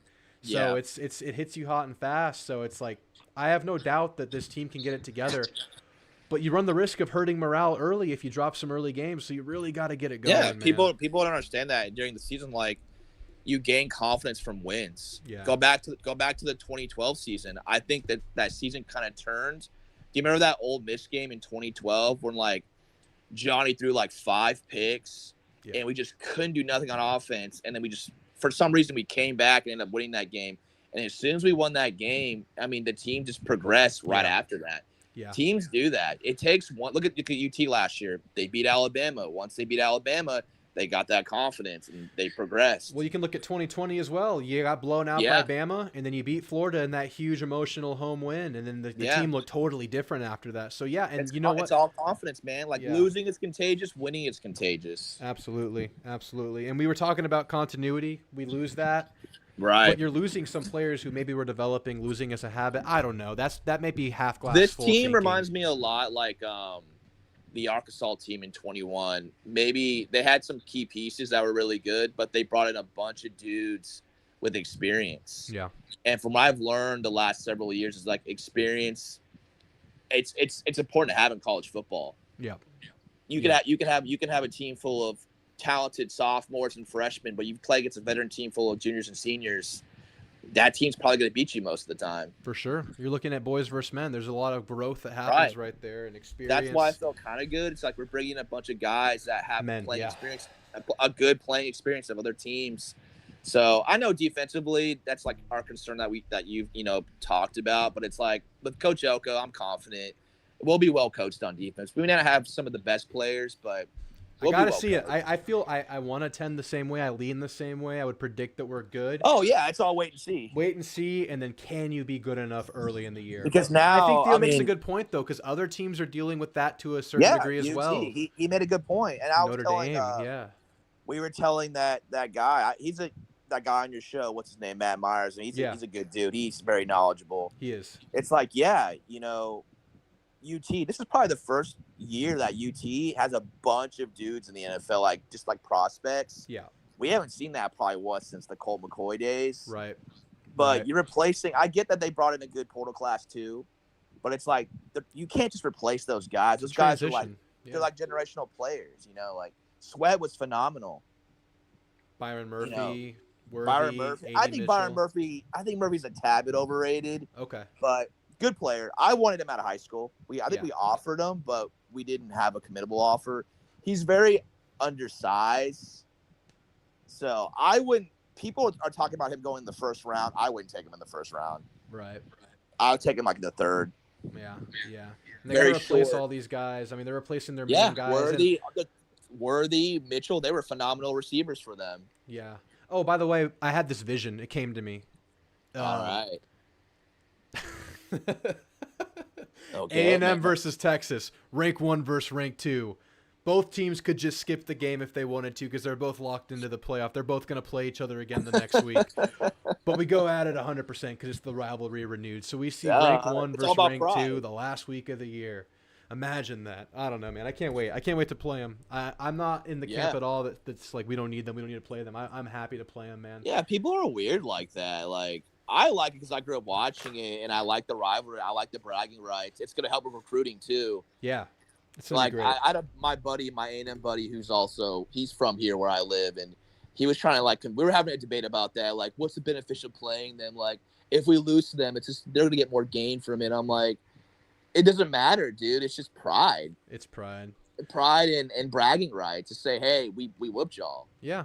That's all it is, man. There's no psychological thing to it, man. There's no you don't gotta articulate it. It's just basic. Absolutely, man. Absolutely. I loved watching it during Thanksgiving, man. It was fun. Yeah, I loved watching it this last Tuesday. It was a great time. It was a great time to beat them. But anyway, man, anything else with you tonight? Or are you gonna get to bed here? Yeah. I mean, I feel good. I'm just happy it's almost the weekend, man. Like, one more day at work, and just enjoy the weekend. I got a couple things going on. I'm trying to lay low before my Vegas trip, but I don't know. It may not happen. Oh, I know. It's hard, man. You got to resist. You gonna be watching any UFC this weekend? There's a nice big card this weekend. You watching UFC? Dude, man. Let's see. I will say I don't really watch UFC. My buddies do. Yeah. I might try to. They always tell me they want to go out and watch. If you want to watch a banger card, this weekend's a banger card. So if you're looking for something to do, something to break that staying calm before the Vegas trip, you want something to go do, go watch this card. It's gonna be a good one. I bet. I think I'm going to Topgolf for the first time this Saturday. Topgolf's cool. How many people are you going with? I've never been a golfer. Yeah, I've gone to golf on with some of my bosses and stuff, but I've never really cared too much about it. Yeah, same. I like mini golf. Topgolf's cool. You get a drink, just don't fall off. Oh shit! Okay. I mean, that's all. That's just for my friend's birthday, and we're doing that. And what was I gonna say? Just trying to lay low for a little bit, but I like to go out too. So yeah, man. Yeah, I get it. Well, all right, man. I'm trying to just relax a little bit. I mean, dude, this year was probably an emotional meltdown for football. I breed football. I love football, but this was like the year that I'm just kind of glad it's over right now. I'm just taking a break from it. I know there's a bunch of stuff coming out. Yeah. And UFC. Did you ever have Xbox growing up? Oh yeah, like the original one. I had the original UFC game with nice. Tito Ortiz, Chuck Liddell. That's awesome. Yeah, I got UFC 3, and that one was like John Jones, Anderson Silva. That game was hard. George St. Pierre. Yeah, dude. Those are fun games, though. I remember in high school, we had some fun, right? We had some competitive-ass dudes that would, throw their controllers if they lost. We had some fun with those UFC games. Yeah, see, growing up, it was always boxing. Like, my dad was, a really big boxing fan. Yeah, that's my dad, too. He would throw parties for the events and stuff. But now, obviously now it's UFC. And, I always fuck with my friends. I'm like, yeah, man, I know UFC. I know Chuck Liddell. all the Brock Lesnar. the guys from like 20 years ago. Yeah, I know my shit. I know my shit. All the retired dudes. I'm like, yeah, I know all those guys, man. Yeah. We'll try to watch this weekend, man, and that goes for you too, chat. Great card this weekend. Well, all right, Jeb, you have a great night, man. I appreciate you calling in. Yeah, later, dude. Later. All right, good stuff. Seriously, great card this weekend. O'Malley versus Vera, but the entire main card is awesome. Great competitive fights from top to bottom. All right, Rolando says, I'm from El Paso, Texas. Have some family going to A&M. We'll be there in May for graduation. Awesome, man. Awesome. Friendly people in College Station. You'll have a great time. Mom and pop Mexican food. Come to El Paso for real authentic Mexican food. Yes, I've been a long time ago, and I do remember having some really good local Mexican. It was awesome. Love Tex-Mex, but SoCal rules for Mexican food. I've heard this several times. North Cal, I think that's North Cal, I think it's North Cal knowing you. On the other hand, sucks. I would believe that SoCal has great Mexican. I want to try it. What is it like? How is it different from Tex-Mex? Is it more authentic, a different twist on it? Like, what is it? Tacos in San Diego are elite, says Rolando. I got to get over there and try some. All right, Gary says upperclassmen and leadership they provide is huge. Absolutely. And this is a team, say what you will about it, whatever you want negative, it's going to be an upperclassman heavy team across the board. So that's good. And that usually comes with some continuity amongst your team. That's not really the case here with so many new faces. We'll see how it does as a variable by itself without that additional continuity variable, because you don't have continuity this year with the new staff and so many new players. Philip says, since there is not a lot of expectation, I think this could be a very special year, but Connor has to be healthy. Yes and yes. I think lack of expectations is great for this team. The team's not going to buy into their own thing. They're not going to think their poop don't stink like maybe Jimbo's crew did. That's a positive, I think. I mean, for the last 4 or 5 years, we've had like top 6 aspiration, like top 6 preseason rankings. 2022 we went 5-7. We were ranked 6 to start the year. This is better. And Philip, 41-13. You have some high-end expectations, but you're right. Nationally, they don't. Oh man, that'd be amazing. I would do crazy things after that game. Maybe running shirtless through Northgate. I don't know what'll happen. Who was that UFC fighter that fought that YouTuber? Now everybody hates him. Oh, Sean Strickland. Yeah, that guy's pretty polarizing. Yeah, he beat the shit out of a YouTuber. He did not pull his punches. That was crazy. This is a big coaching jump from Duke to A&M. Absolutely. That's a concern. And A&M's better when they have lower expectations. Absolutely. All right, last caller of the night. Always good to hear from Lash. What is on your mind tonight, my friend? How you doing, Lash? Oh, all right. Yeah. Been a few weeks. Yeah. Good to hear you in the off season, man. Good to hear you tune in. I'm sure you were enjoying that Tuesday night massacre of TU. Oh yes, loving every minute of it. You want to give me a couple comments on it? I'm sure you have some thoughts about the game. It's like every time one of the Ags would smash that ball, I was thinking that was Quinn Ewer's head. Yeah, of course. Amazing. And they smashed that ball several times. It was a great night. Oh yeah, it was a great night. How you been, Lash? How you holding up? You okay without football? You missing it, or you enjoying the break? I am enjoying the break. Yep. It was a treacherous time the last few years. So I don't know. Do you want to chime in on some of the talking points on maybe some concerns you have about the team, or right now are you just enjoying it, not really thinking about that? Mainly, my main concern, because I read something on I believe Aggie Wire that they're real fired up about our QB room. That it's been the best it's been in a while. The kid from Fresno stuck around because he thinks he can actually push Connor Wegman for the starting job. I'm not sure about that, but hey, if the kid believes it, go for it, because that's nothing but a win-win for the team. Absolutely. It can push Connor. It can make him better. You have an amazing backup. I mean, what if he is maybe the off chance that he is taking the next step? I don't think so, but yeah, it helps. That's a positive thing right there. Right. And then the kid that came in and almost pulled out the bowl game last year. Yeah. And that's a third stringer that not everybody has. And then I guess the kid in the incoming recruiting class is 4-star and pretty highly regarded. Absolutely. And he's the kind of guy that trended up closer to signing day, where more footage of him came out and he started getting some more buzz behind him. And I think we got him at a really good time. He bodes really well. He has a really, really, really strong arm. He's more athletic than you think. He's bigger than I realized. He's like 6'5", 220 or something like that. They said he has an NFL caliber arm and he's still playing high school. Yeah. Yeah. I mean, this is the best quarterback room I can remember in a long time. Maybe since Kyler Murray and Allen, maybe the best since then. Key to the whole thing, is the O-line. Yeah, because when I was playing in high school, and I was on the defensive side of the ball, our defensive coordinator was kind of like Al Davis Jr. And Al Davis's line was I'm trying to do my best Al Davis impression. The other team's quarterback must go down, and he must go down hard. Yeah, you got to shake him up. And our defensive coordinator was his favorite line was, "It sucks from the supine." It sucks from the supine. Yeah, the supine, that means you're lying flat on your back. Kind of hard to throw from that position. Yes. Yeah.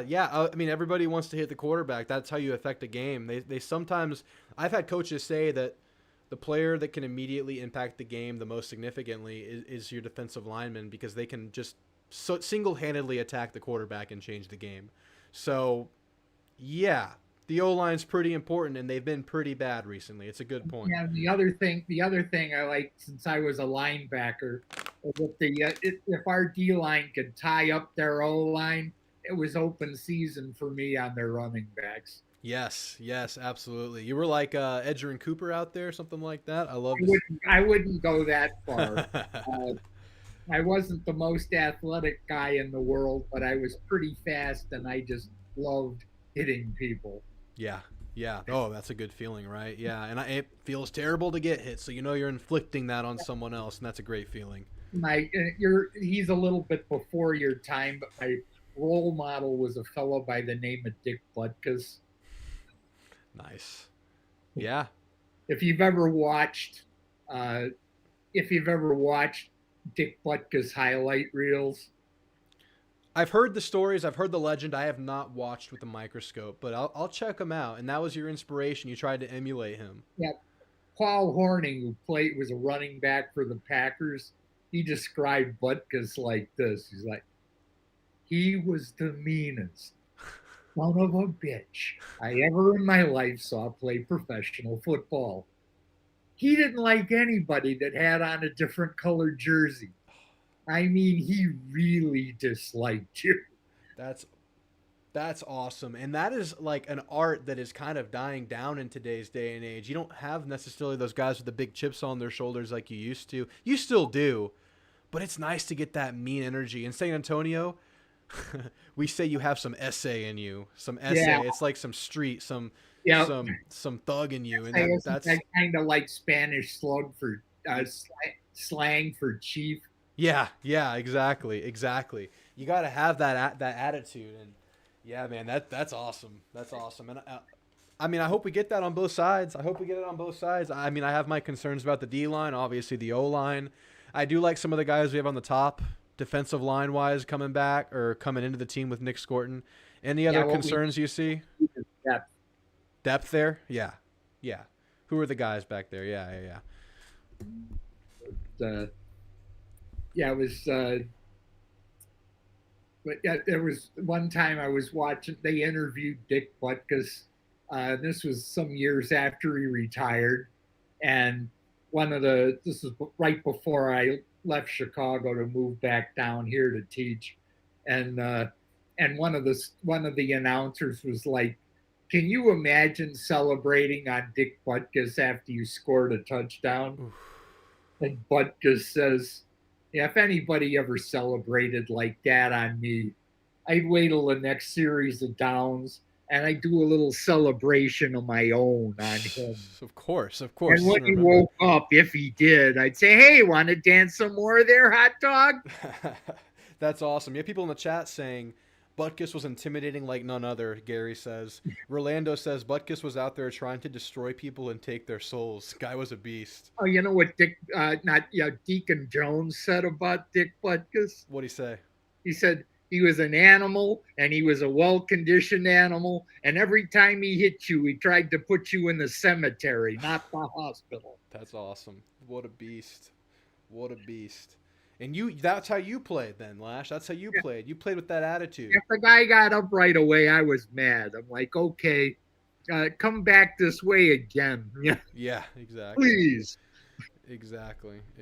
What else you got, Lash? What else is on your mind? Well, that was about it. I mean, a lot of your first two callers covered a lot of what I wanted to say. So yeah, all that was left really was the quarterback room. Yeah, but, yeah. It's looking good, man. I mean, I still think that Connor is the guy. I think Connor needs to be the guy for this team. Gotta keep him healthy. That's exactly my question. Can we keep him healthy, and is he going to be 100%? Because if he's getting hit, because that was how. And I wish I could remember his name, but that was how the kid from Fresno got all that experience. Was Connor went down, and then Johnson went down, and it's like, and then he goes down in the bowl game. It's like, yeah, I know. It's like fourth string this year, third string the year before, second string the year before with Calzada. Just can't catch a break or can't block a guy, I guess, is the more accurate statement. I think it's all about conditioning and development, because Jimbo could recruit, but couldn't develop. Where did that get us? I mean, got us 5-7, baby. Yep, 5-7, and then what? 7-5, yeah. 7-6. 7-6, yeah. That's right. And we were lucky we didn't get boat raced out, because we didn't have anybody, for crying out, It was an admirable performance, yeah. That game was even close. Yeah, absolutely. Well, all right, Lashman, I appreciate you calling in. I hope to hear you back a couple times throughout the off season. It's always good to have you. Always good to be here. Have a good night. Thanks, man. All right, that was Lash. I love to hear his disdain for the guys over in Austin. It's beautiful to hear. He keeps us in line. He makes sure our hatred flows on at a reasonable level on a night-to-night basis.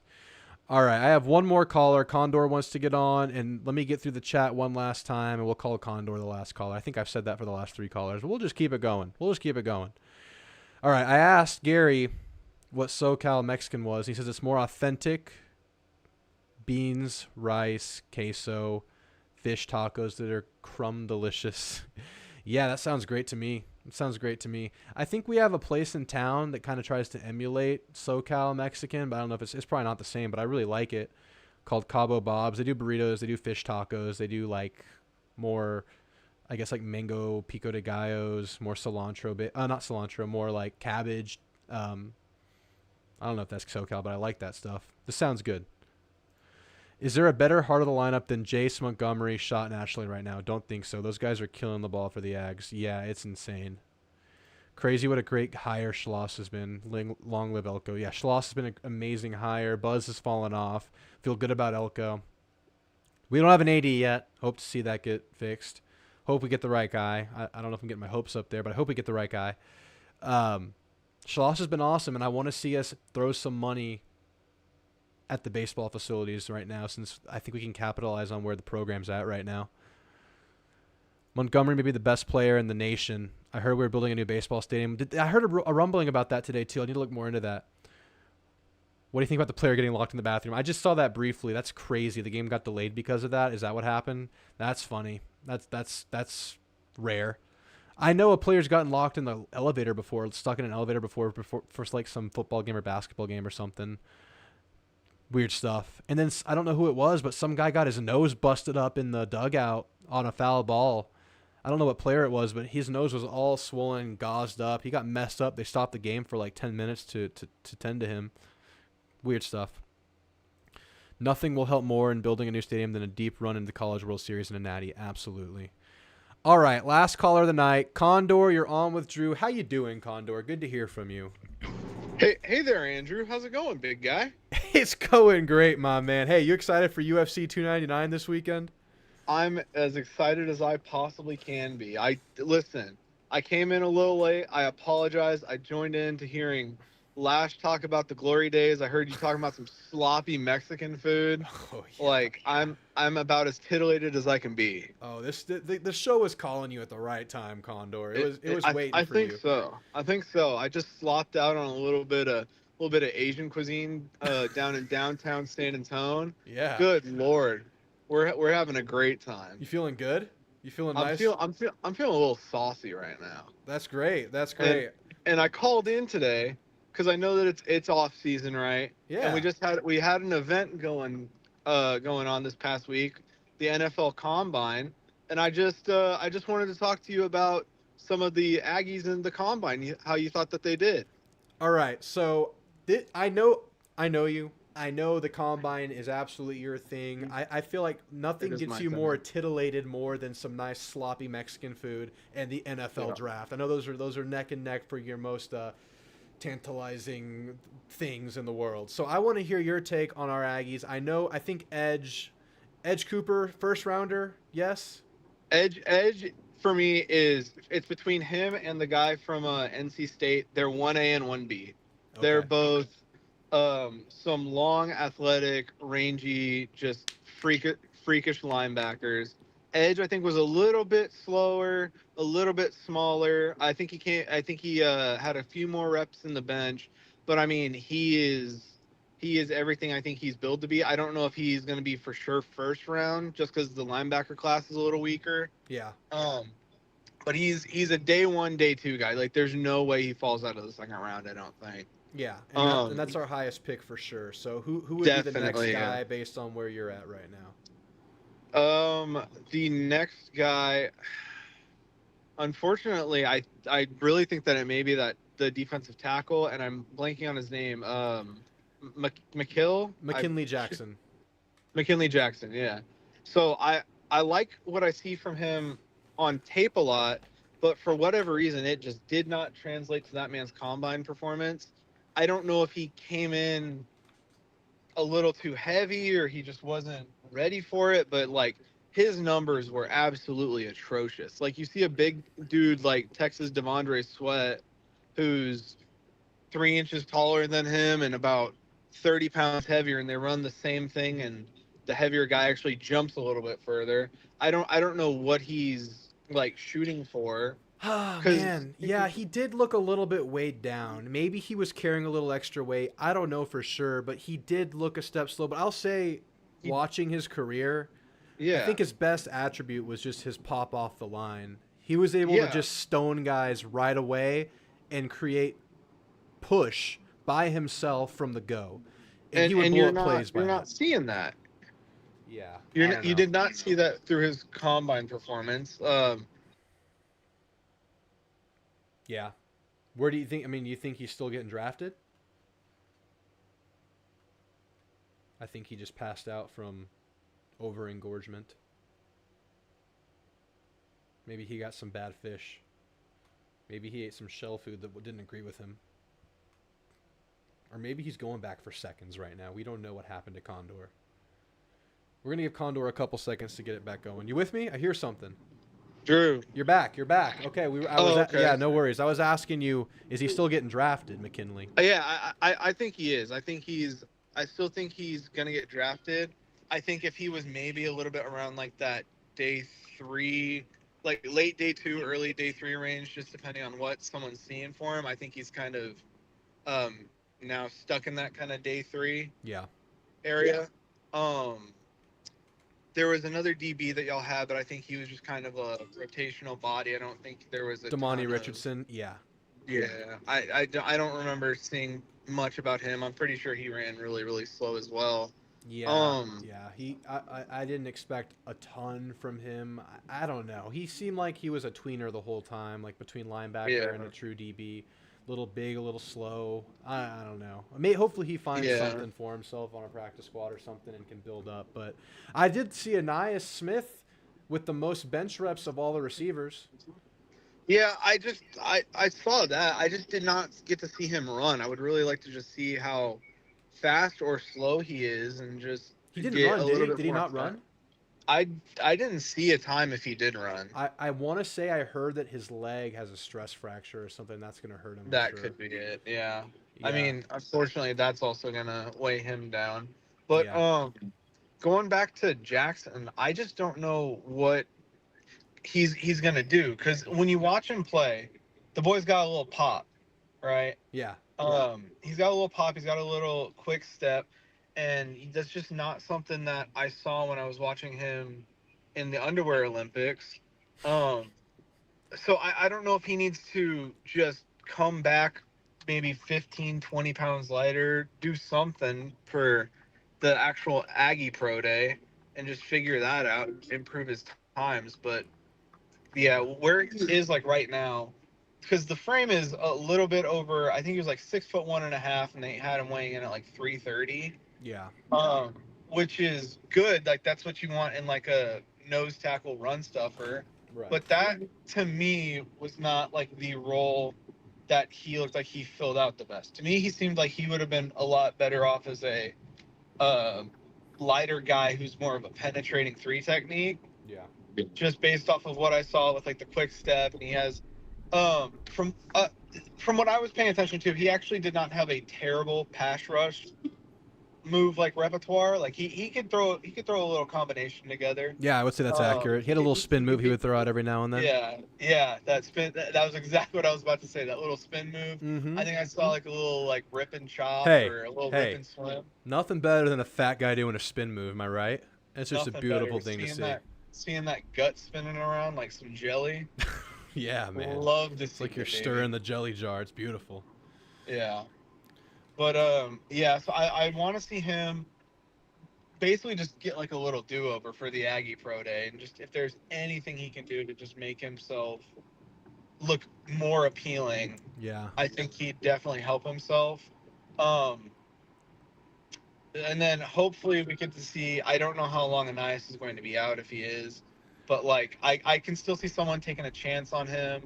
I don't think he's going to be like a day 2 guy now because of that, though. I feel like with his like production, he would definitely need a little bit more of a 40 time to kind of help him out, and I just don't think he got that. I think he has like a bottom percent drop rate in this draft. He has the best bench in the draft. He has a great highlight reel where he has really strong hips and great vision. Very strong, well-rounded player, but he is dealing with another stress fracture. Rolando in the chat confirmed it, and he's projected as a late pick now. Hopefully. I think he's a gem, though. I think he's the kind of guy, really smart guy, really football family guy, who I think you put and you give him some time, and I think he can still carve out a career. I really believe in that guy. But we'll see about McKinley. I know people were talking about him as like a great sleeper pick, a nice value pick in the middle of the draft, but now that's definitely fallen off. So hopefully he can improve his stock on the pro day. But what else you got? Do you want to? I know you're a Texas Tech guy, but do you have any concerns about A&M you want to throw out, since that's our topic of the night, before I let you go? No, not particularly. The last thing I was just going to ask you was, do you think there's a spot that you want to see each of these Aggies at if they do get drafted? I'm just going to be honest. I'm no Cowboys fan, but I would love to see Edge go to the Cowboys late in the first round. I think it would be awesome for him. It'd be a hype for A&M. I think it'd be a great just fan experience to watch that. Yeah, and then see, I think McKinley Jackson, I think that if he stays where he stays, doesn't try to do anything else, I think I could see him as a Seahawk. That's something I think I could definitely see for him. Nice. And then as far as Smith goes, I think that I could maybe see him. I don't know where I feel like he seems like he's got a little bit of grit to him. I could see him being like an AFC North guy, and someone like the Steelers taking good advantage of him, being That'd like be pretty cool. Guy. Yeah. Or I could see him maybe being a little bit of a Patriot. You give him a little bit of a Julian Edelman role. That could also be pretty good. That'd be pretty nice too. They're saying Damani ran a 4.5, which isn't too bad. That's not terrible. Yeah. I just remember seeing like a whole bunch of other DBs running in like the 4.4s, 4.3s. Yeah. Yeah. So like, I mean, just for him just being like just like a random athlete out of Texas Tech, not Texas Tech, A&M.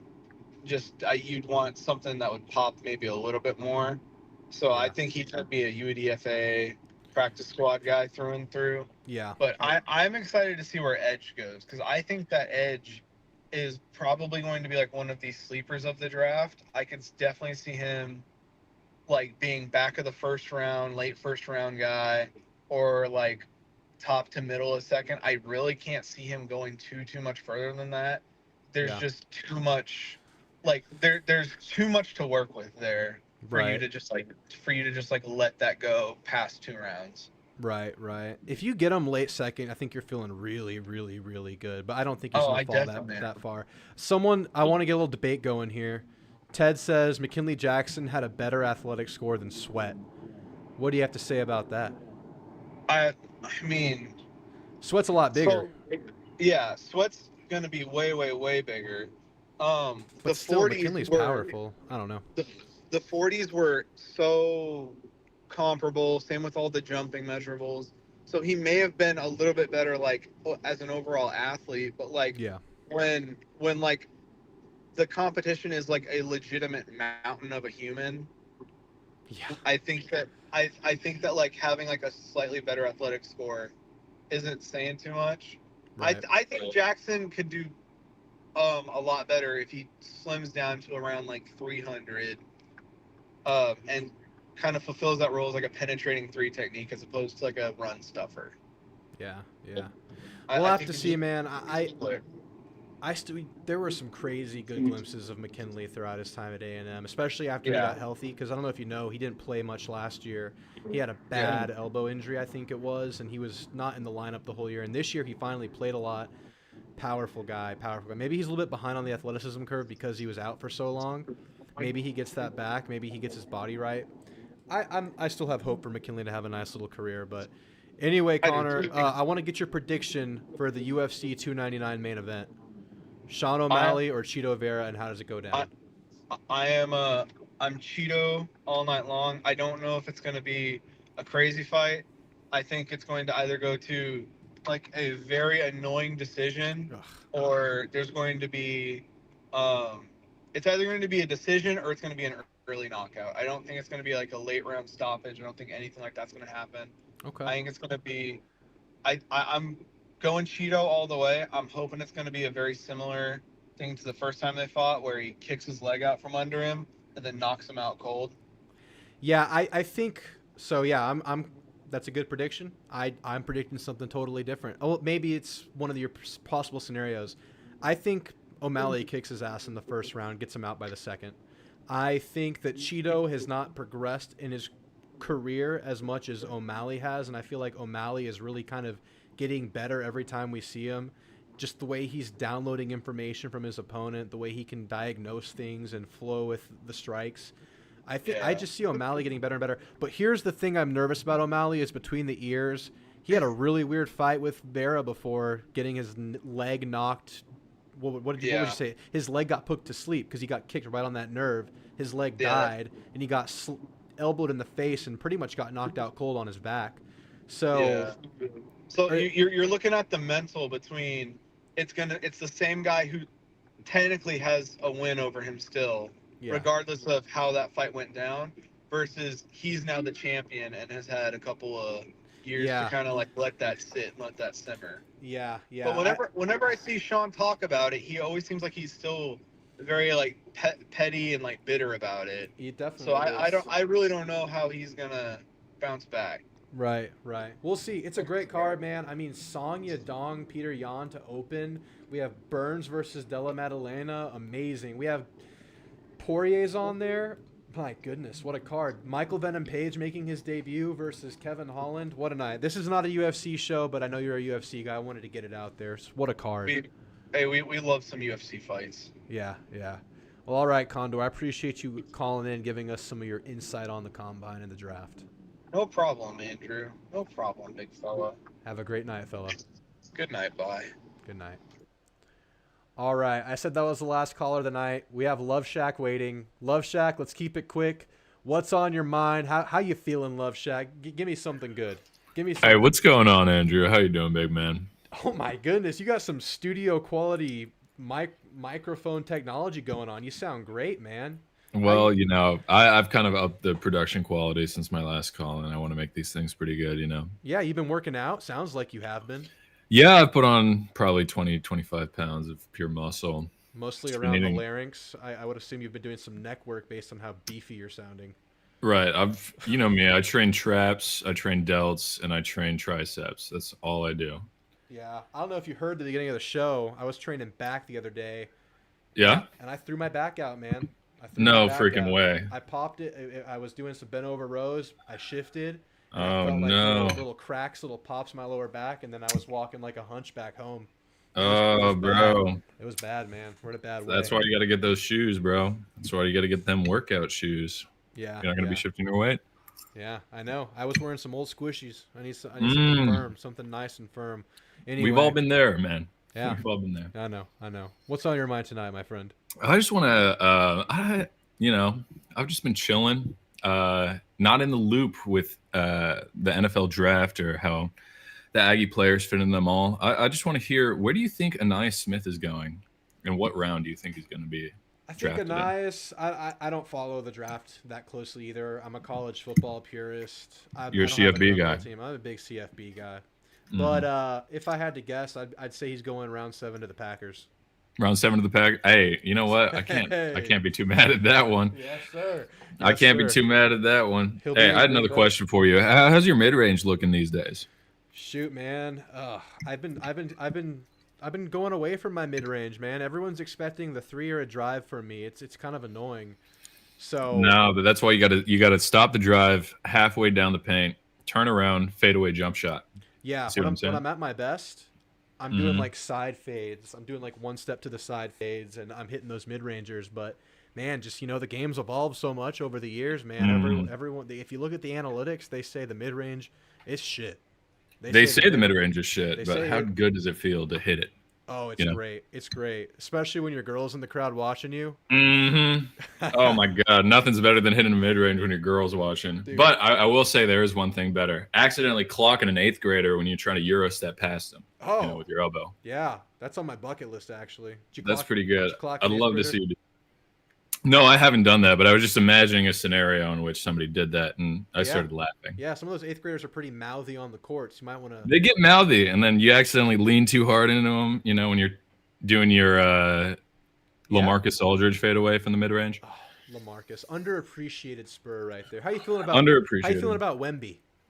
I like him. I like the kid. He's got gumption, and that's one thing that we can say about the French. Yeah. He's tall. He's lanky. He reminds me of a stick bug in that way, but much better at basketball than most guys.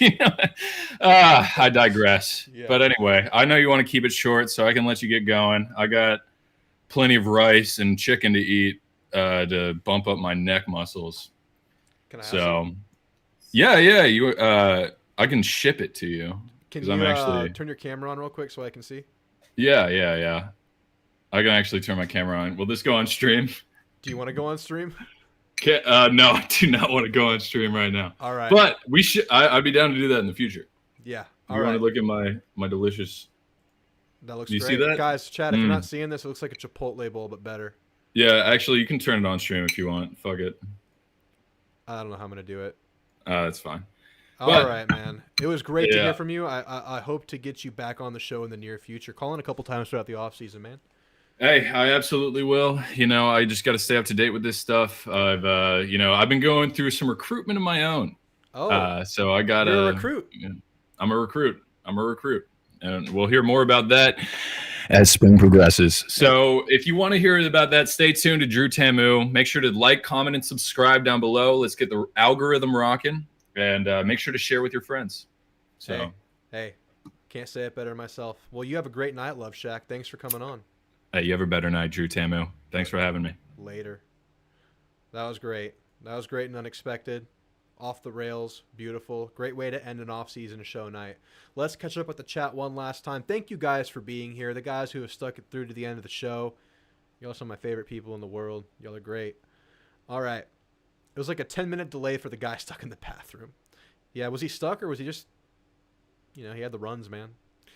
First thing the new AD needs to do is fire Buzz. Second thing is new baseball stadium. Yeah, man, it sucks about Buzz because that's what it's looking like. Because I really like Buzz, but if you're not winning and you're underperforming and having disappointing games against teams you shouldn't, it's starting to look bad. But I just love him, man. I love Buzz. I love him off the court, but the results aren't there. Ags trainer Barons got him with the ball. Yeah. Edge is a late first rounder. Cowboys. Yes, Cowboys, baby. I would love to see it. I'm not a Cowboys fan, but I might become a fan if Edge goes. Talking about Anias, he didn't run, new stress fracture. Really unfortunate. Hopefully it's not too big a deal. Hopefully he can get back soon. Anyone take a chance on Max Wright? Get him on a practice squad at least. Get that heart out there. Let's see what he can do as a leader.